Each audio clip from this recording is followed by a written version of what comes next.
Welcome to Talking Business, a podcast from Melbourne, Australia. The podcast is available on the Acast app, the Apple Podcast Store, or wherever you go to get your podcasts. Or you can get it at the Business Acumen website at www.businessacumen.biz. I am Leon Gettler. My job is to review and monitor the week's news in business, finance and economics. I bring it all to you every week. This is episode number 13 in our series for 2022, and today's date is Friday, April the 29th. First, I'll be talking to Matt Keon, the CEO of GenieUs. He's building the most complete genomic map of the body to deliver faster and more accurate diagnosis and treatment of neurodegenerative diseases in weeks, not years, and is fueling the next generation of pharmaceutical discovery for neurodegenerative diseases through partnerships with universities in Australia and abroad. And I'll be talking to economist Saul Leslake about the big economic issues in the Australian election. But now let's talk to Matt Keon. Well, Matt, tell us how GenieUs is tackling neurodegenerative diseases. Yeah, thanks, Leon. So our thought is that it's not the same disease in each person. We think there's a lot of variability amongst different people. For instance, we do see that even with COVID in the terms of the symptoms that people get across a broad population. So what we want to do and what we're doing is we want to find out what the various subtypes of these neurodegenerative diseases are, and then find new targets in those subtypes which we can develop therapies against. So what is the work that GenieUs is doing specifically? Yes, so we look at what's called the genome or genomics. So we take some DNA from people and also RNA, and we look at that. We turn that into code, basically, into what's called genomic data, and we then analyze that and we try and find patterns of disruption, so to speak, in individuals and in wider cohorts of patients. And then from there, we can go on to develop and validate and create models of what we find in that genomic data. Well, surely you'd have to be working with universities and stuff like that to do that, wouldn't you? Yes, indeed. They're an important part of all research and what we do. So, for example, we work with the Perrin Institute on what's called antisense oligonucleotide, and that's just a fancy way of saying RNA therapies. We work with Wollongong, who create what I call patient in a dish models, where we can now, with technology, make the patient's own motor neuron cells and immune cells, which are called microglia or astrocytes, and we can look into those. And Wollongong University is very important in that respect. And with Sydney University, we look at what's called peptides or cyclic peptides as well. Tell us about the co-founder, Peter Schultzinger. What happened with him? Yeah, so two of our co-founders are very passionate about ALS, or what's called motor neuron disease in Australia. And Peter, around 11 years ago now, developed the disease. And I met him around 5 years ago when he was, deep into the disease. And he tried everything, of course, as you would. He researched himself. He went around the world and didn't find anything that worked. And at the same time, there was a lot of inroads that he saw in cancer in terms of genomics. So his thought was, can we apply the same thinking that in the way that cancers progress to ALS? And then he gave me a call and we chatted, and that's how we started in his living room. Okay, so who else is involved in it? So we have a number of people involved. We've got a number of advisors who are ranging from neurologists that work in the field to specific researchers. And then we've got a very, very strong team of what's called bioinformaticians. So these are people that understand biology and computer science. And we also have molecular dynamics modelers. So these people model proteins and molecules. And we've got a whole research arm of students as well, and PhD students that look at this with us. So you'd be working very closely with universities in that case. Yes. So we have a number of projects. So, for example, University of New South Wales at the moment, we've got a project on what's called circular RNA. So these are a new type of RNA that we're looking at in relation to ALS. And we have a very strong student flow from New South Wales, so that work part-time on various aspects of motor neuron disease. So how do you recruit your team? Yeah, that's a good question. So we try and hire as slowly as possible, because it's a very important thing in terms of the way everyone works together. So I think we look for people who have got open minds and I guess strong hypotheses around this disease. I think what we love are new ideas and ideas that we can actually pursue in an efficient way. So I really look for people that come with those ideas in the first instance and have perhaps a different take on ALS or motor neuron disease. Has COVID affected the business?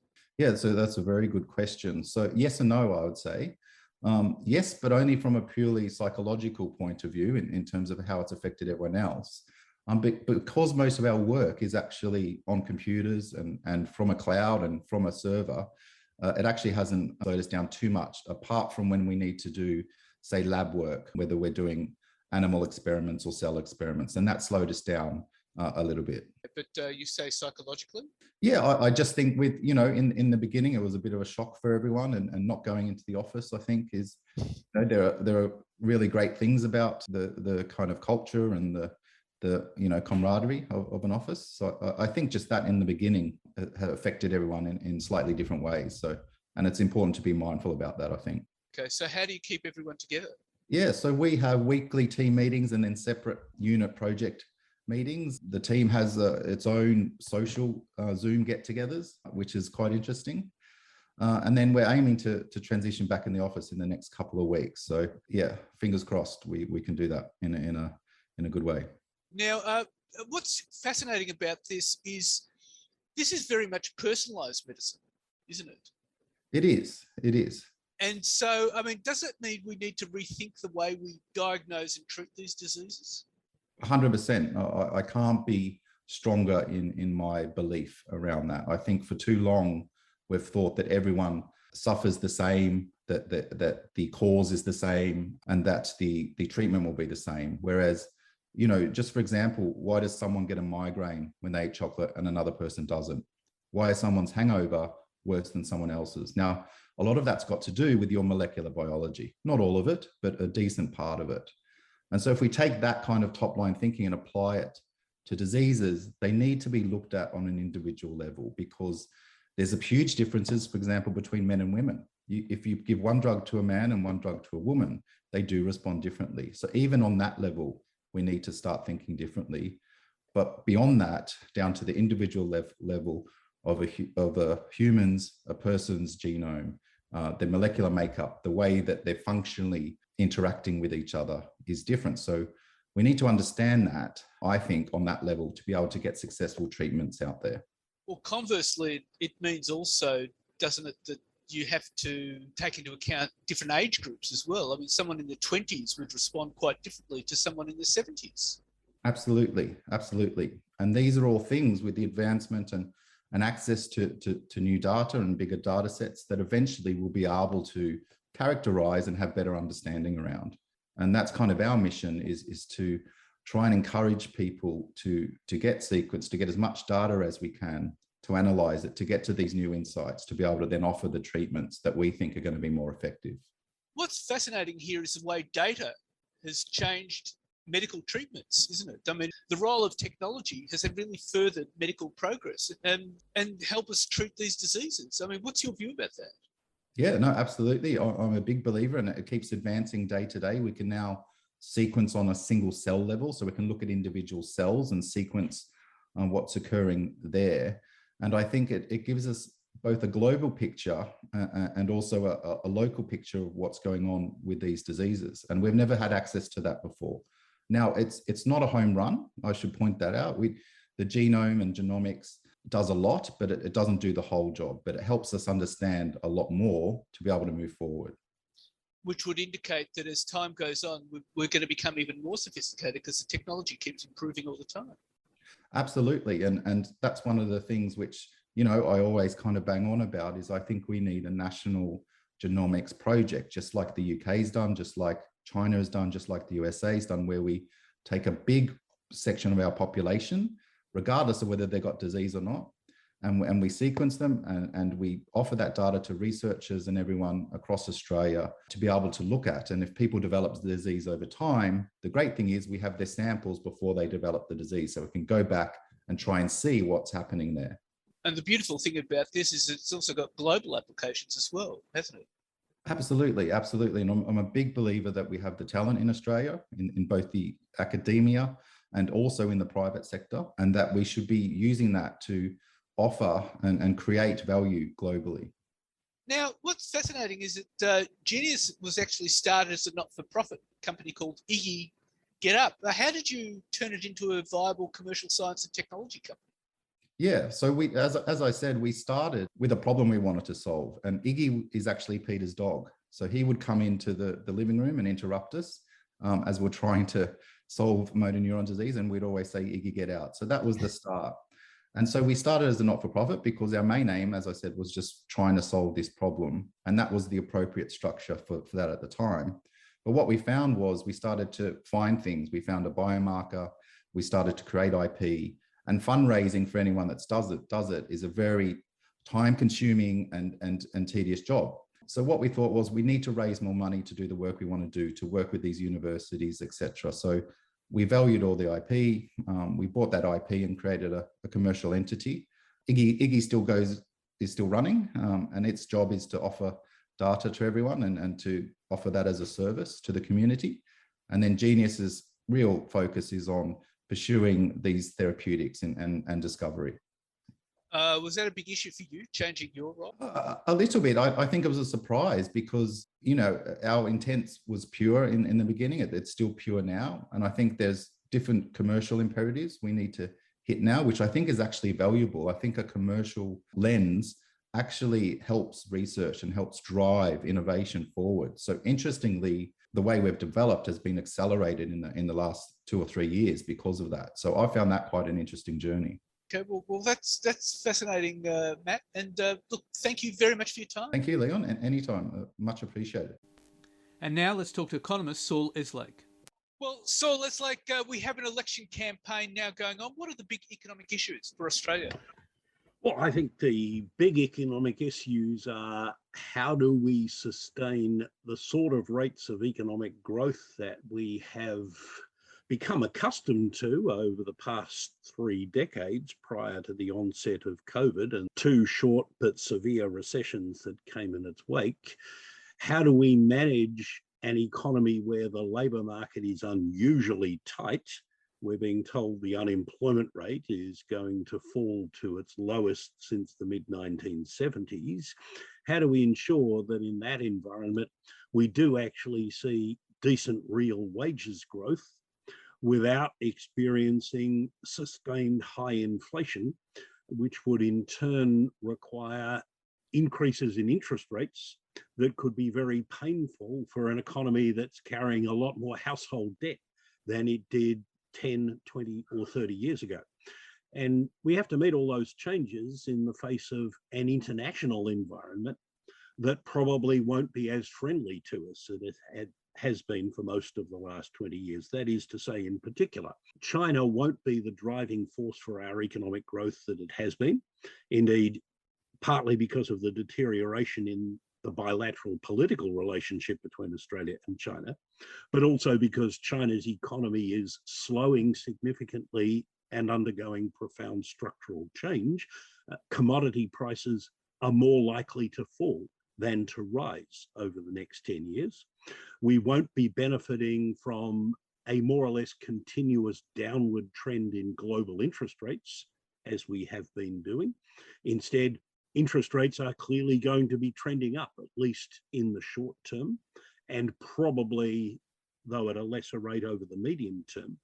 And finally, of course, the international geopolitical environment is now much more uncertain than it has been over most of the last 30 years. One of the big issues now arising globally is inflation. Well, that's right. We've seen very significant increases in inflation in most of the countries with which we compare ourselves over the last year. In the United States now, the headline inflation rate is 8.5%, which is the highest it's been since 1981. In the UK, inflation is the highest it's been since the late 1980s. In continental Europe, in the Eurozone, inflation is at least the highest it's been since the creation of the Euro area, if not in individual European economies going back to the early 1980s. And in New Zealand, the inflation rate is 5.9% most recently. Here in Australia, we haven't seen nearly as much of a rise in inflation yet. Over the year to the December quarter, which is the latest data we have, inflation has accelerated to 3.5%, and the underlying inflation rate, which the Reserve Bank targets, is at 2.6% after almost 7 years of having been below the lower bound of the Reserve Bank's 2 to 3% inflation target. But I'd expect that in the March and June quarters, we'll see the inflation rate rise to well over 4%, and the March quarter inflation figure is going to come out just before the May Reserve Bank board meeting, which will in turn be less than 2 weeks before the date of the federal election.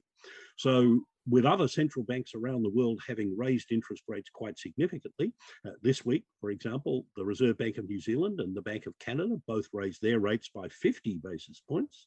By the time the Reserve Bank meets again, the US Federal Reserve, which raised its cash rate for the first time by 25 basis points at its meeting at the end of March, may well have raised them by another 50 basis points as well. It will be interesting to see whether the Reserve Bank is willing to do what it did in the 2007 election campaign, that is to raise rates. Now, up to this point, the Reserve Bank has downplayed the prospect of near-term rate rises, saying that the board was prepared to be patient in assessing incoming information and that Australia had more room to wait than other economies did before starting to return interest rates to more normal levels. But that reference to patience was dropped after the Reserve Bank's most recent board meeting in early April, and it will be under some pressure from financial markets to respond, as almost every other central bank in the developed world has done, to what are clear signs of rising inflationary pressure. A lot of those inflationary pressures to Australia are coming from overseas, but one of the things that would be taxing the Reserve Bank's mind would be to what extent would domestic inflation pressures be building? That is in terms of wages. And we are not seeing at the moment wages rising to meet the inflation. That's absolutely right. And that's one of the principal reasons why the Reserve Bank has not just simply held off from raising rates up to this point, but said that it would wait until it saw hard evidence that wages growth was beginning to rise. And so far, we still don't really have that evidence.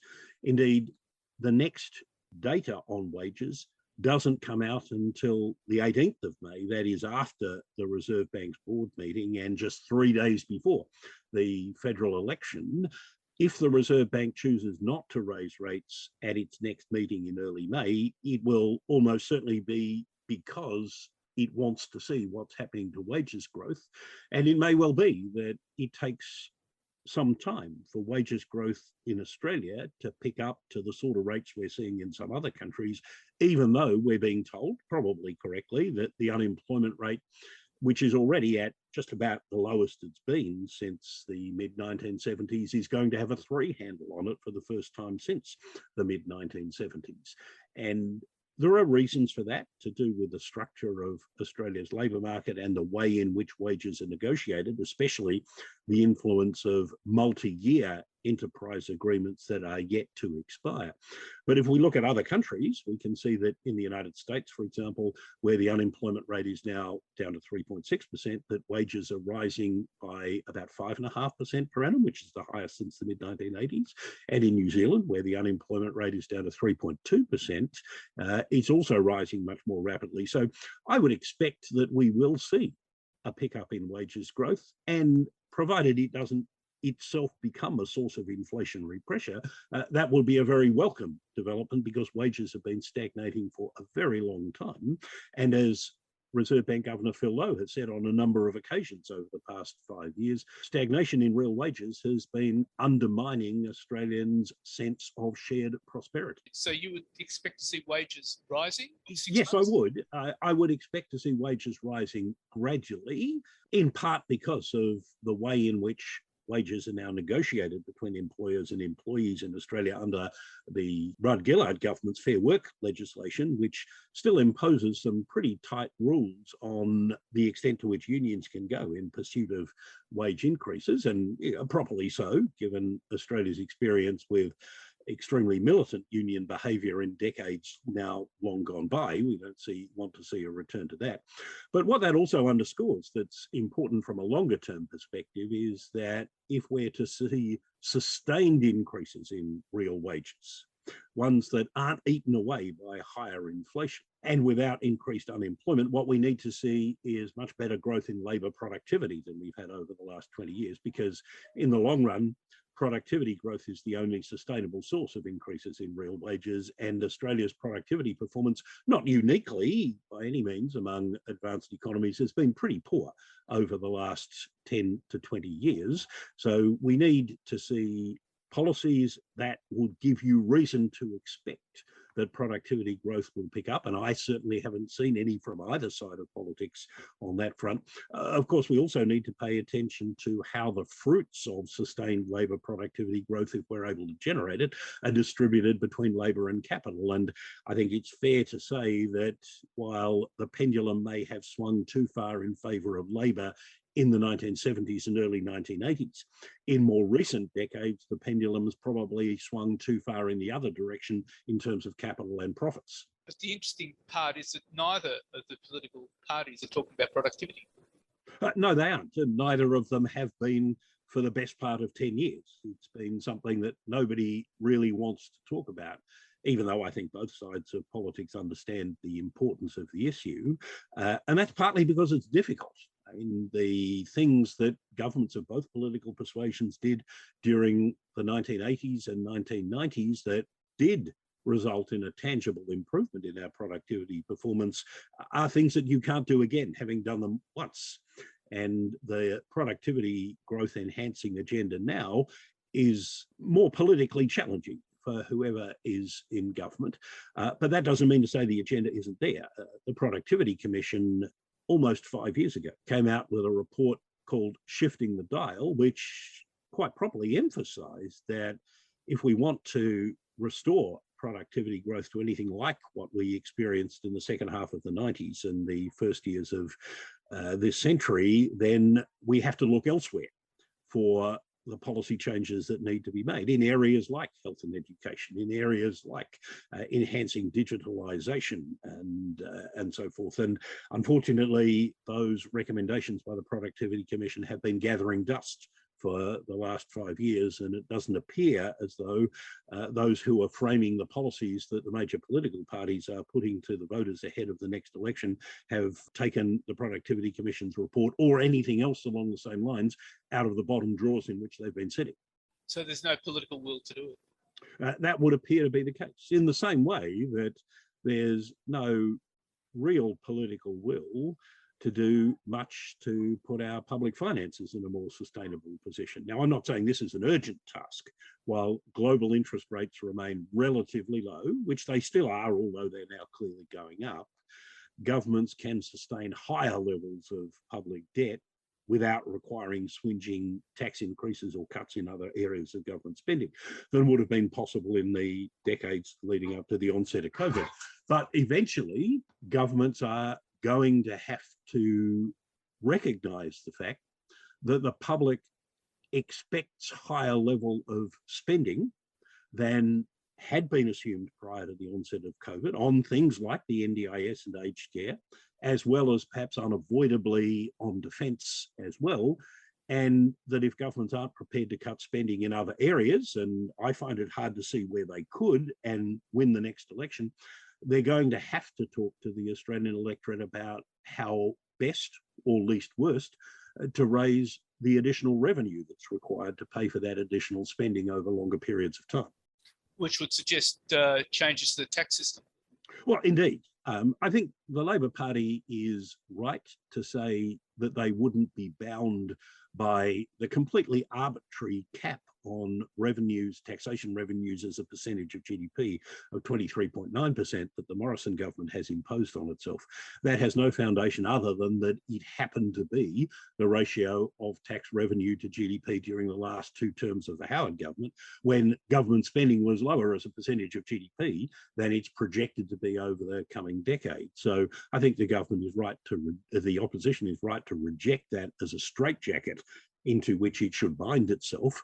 But it would be better, I think, if both sides of politics were to spell out how they're going to pay for the additional spending that the public very clearly wants in areas like the NDIS and aged care, and which both sides of politics say that they're going to have whether they want it or not on defence, rather than simply assuming that we can borrow those amounts indefinitely. Well, Saul, those are very important observations, and thank you very much for your time. That's an absolute pleasure, Leon. So what's happening in the news? Well, Twitter has agreed to sell itself to Elon Musk, the world's richest man, in a US $44 billion deal.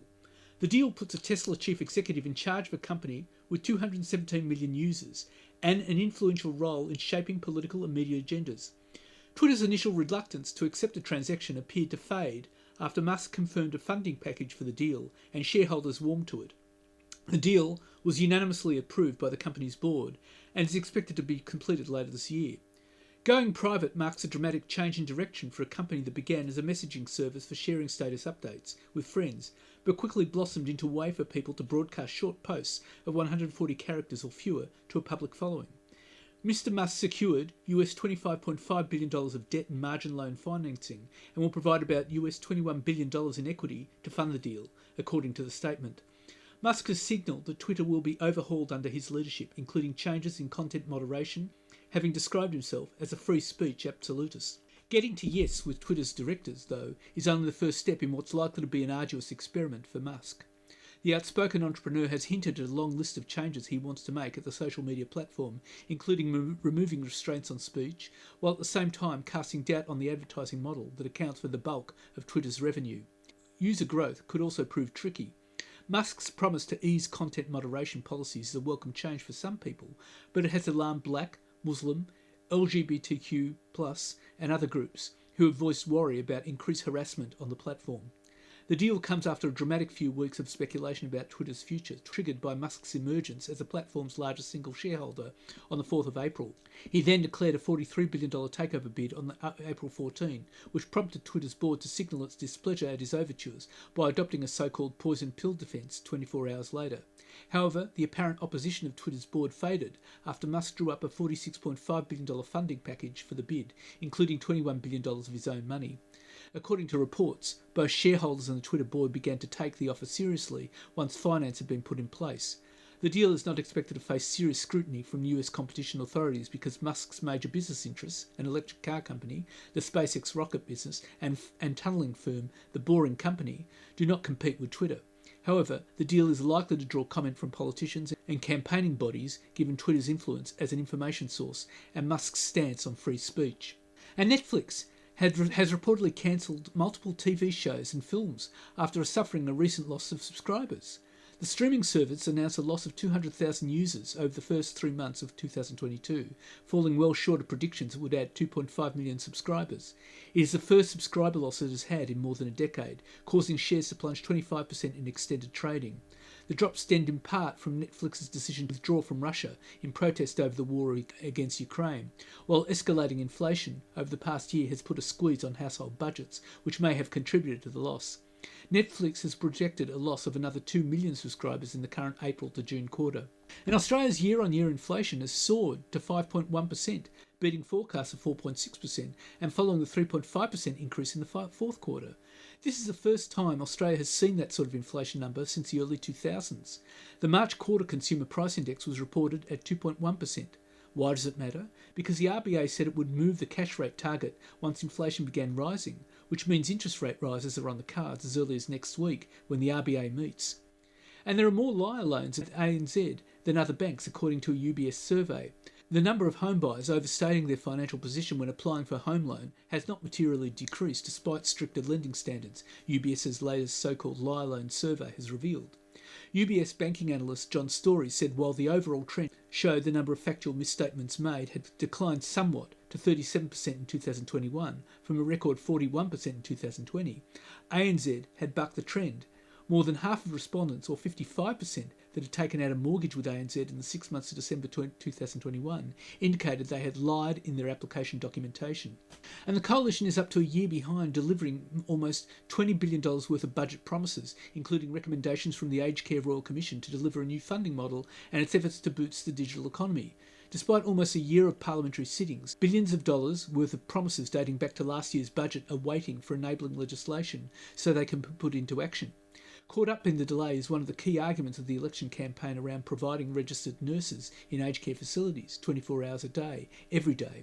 In the final sitting days before Parliament was dissolved for the election, the coalition was unwilling to pass amended legislation that had won support in the Senate, and Labor sat on its hands ahead of a major pre-election promise.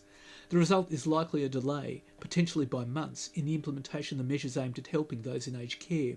The Pre-Election Economic and Fiscal Outlook, or PFO, released by the Treasury and Finance Departments last week, revealed parts of a combined $54.3 billion worth of policy promises are on government press releases, but not yet law. Of that $54.3 billion, $19.7 billion out to 2025-26 is tied up in proposals that were promised in either last year's budget or December's mid-year budget update. The rest was announced in the March 29 budget, with no time to proceed with the items.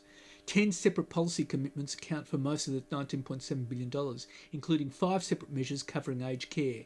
The most significant of those was debated on March 30, the day after Treasurer Josh Frydenberg handed down his pre-election budget.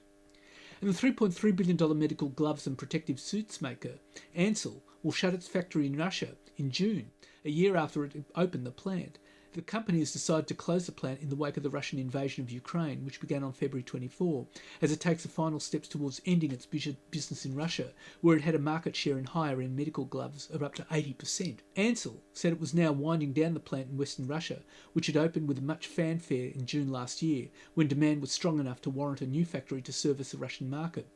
Ansell in March suspended imports of medical gloves and protective suits into Russia from factories in other countries in its network, but will now move to withdraw fully from being a local manufacturer. Ansell in June last year said the new Russian factory was in the town of Uzlovaya in Technopark JSC Plastic and employed 120 people. The local production capacity was intended to cover demand in Russia along with Belarus and Kazakhstan. It planned to produce 2 million pairs of gloves annually in the first phase and eventually reach 4 million pairs. And coal miners will have to pay to reduce their carbon emissions from next year under a Labor vow to overhaul the government mechanism that regulates 215 big emitters, setting off a political dispute over the cost of achieving net zero emissions by 2050. Labor climate spokesman Chris Bowen confirmed the impact on coal on Sunday in a key statement about the scope of the policy, while saying the changes would be done gradually using a mechanism and targets backed by the Business Council of Australia. But Deputy Prime Minister Barnaby Joyce went on the attack by claiming the resources industry would be punished if Labor won the election, and tightened the benchmarks in the government's safeguards mechanism to require greater cuts to emissions. While the claims set the scene for another dispute over the cost of acting on climate change, Grattan Institute Energy Program Director Tony Wood said the idea of setting new baselines in the safeguard mechanism was an effective way to proceed using a structure already in place. Minerals Council of Australia Chief Tanya Constable said the industry expected to be consulted on the changes to the safeguard mechanism as the Australian mining industry has committed to net zero emissions by 2050. With coal exports forecast to reach 110 billion this year, the policy would see a Labor government ask 62 coal mines to reduce domestic emissions currently estimated to be about 33 million tonnes a year across the mines. Labor Treasury spokesman Jim Chalmers nominated a potential cost of $24 per tonne for the cuts required. Bowen said the 215 emitters covered by the Labor policy across all sectors would be the same companies already covered by the government's safeguard mechanism, with changes decided by the existing authority, the Clean Energy Regulator. And electric vehicles are powering more Australian small businesses as they adopt greener policies and attempt to dodge rising petrol prices, according to the latest data from the Commonwealth Bank. EVs have recorded the biggest investment uplift, rising by 156% according to the CBA asset financing figures. It comes after separate research from the bank showed businesses in sectors most reliant on transport, distribution and construction had warmed to electric vehicles. A survey of more than 900 businesses revealed 32% of those in distribution and 37% in construction are considering adding electric vehicles to their fleets. And Westpac has been ordered to pay $113 million in penalties after the federal court found it had made widespread failures across its banking, wealth management, insurance and superannuation businesses, including charging fees to 11,800 deceased customers. The bank will remediate more than $80 million to customers following the federal court's decision on Friday, following 6 separate civil penalty proceedings launched by the Australian Securities Investments Commission in November 2021. Westpac agreed to pay the penalties in November 2021 following the ASIC action, with the agreed settlement previously flagged on Westpac's balance sheet. They included fees charged for no service, with the bank charging $10.9 million in advice fees to 11,800 deceased customers, triggering a $40 million penalty from the court. Westpac was also issued a $15 million penalty for distributing duplicate insurance policies to more than 7,000 customers, causing customers to pay for unneeded coverage. It was also charged penalties for inadequate fee disclosure to 24,000 advice clients for selling consumer credit card debt to debt purchasers with incorrect interest rates, for having charged members with Westpac superannuation subsidiary BT Funds Management insurance premiums, including banned commissions. And price hikes, slated to hit regional newspapers on July the 1st from Australia's sole remaining newsprint plan, are worse than the industry has feared, with some publishers reporting price jumps of 80% over previous rates and orders going only half filled. Regional media representatives asked the federal government for rapid help, fearing the cost rises could result in newsroom closures. Norwegian paper giant Norske Skog has closed its New Zealand and Albury mills in recent years because of a long-term decline in demand for newsprint, leaving only its Boyer facility in northern Tasmania making that type of paper in the region. But demand for paper is outstripping limited supply as Australia recovers from the pandemic. International options are limited. Another major global wood products company, Finland's UPM, is facing a crippling strike that has lasted about 4 months. Russia, a major supplier of wood, is under sanctions because of its invasion of Ukraine, and freight from Asian paper supplies has become more costly as a result of the global supply chain crunch. Country Press Australia, an industry association represented 190 papers, and Australian Community Media, a company that has a further 140 titles, wrote on Thursday that the Communications Minister Paul Fletcher and Deputy Prime Minister Barnaby Joyce asking to help through the price crunch. And US workplace and TikTok for business video communications unicorn Loom is putting boots on the ground in Australia for the first time as part of a major growth push in the region. The platform, which came from the idea of making a business version of fast-growing video-based social media platforms, enables employees to make quick videos they can share with their colleagues. The company's asynchronous video platform is based on patented video streaming infrastructure that enables users to record the content on their computer screens while simultaneously recording themselves narrating the content. It also lets them quickly edit and send the footage with ease, and there is an app version of the platform. The company has raised more than US $200 million, that's 278 million Aussie, to date from top-tier VCs including Sequoia Capital, Kleiner Perkins, General Catalyst, Co2 and Point9. Slack has also invested, as has actor Ashton Kutcher, Instagram's Kevin Systrom, and Jay Simons, a former Atlassian president turned general partner at Mary Meagher's Bond. Its local expansion, Loom's first major offshore market move outside of Canada and the UK, comes on the back of strong organic take-up of the product from Aussie customers, the biggest of which is Atlassian. And that's it for this week. And next week I'll be talking to Russell Martin, co-founder and CTO of digital expense platform DiviPay, who will share his 5 big lessons that small businesses can learn from. And I'll be talking to CommSec Chief Economist Craig James about his forecast for the market in the week ahead. In the meantime, you can catch me on Facebook, Twitter, Instagram and LinkedIn. And if you want, leave a comment. Wishing you all a safe